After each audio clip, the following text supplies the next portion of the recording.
don't have water in it. I wanted to make sure everything else was happy. I just bolted the power steering pump in. I just got the downpipes in. Oil in the motor. I have to fit the dipstick in it.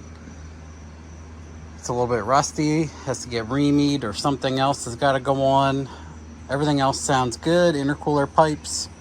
A whole slew of things. I want to rewire the whole car already. You know, maybe that'll come soon enough. I'll show you an Andy Bryant harness that he made me that I requested.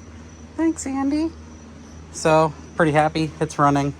I will have shown you the audio clips of it running already. Look at these. Oh, Summit Brian Nutter. That's the intake. That's the 102 millimeter, very low profile Summit intake. I still have some stuff under it. Look at that. Look how rotted that is from my well water. Ugh. Ugh. Ew, brother. Ew. And that's a Snake Eater 102. Working awesome. Everything's working great. Yep. I mean, man, I just want to throw all this away, but it's trouble to get stock stuff working without this stupid box.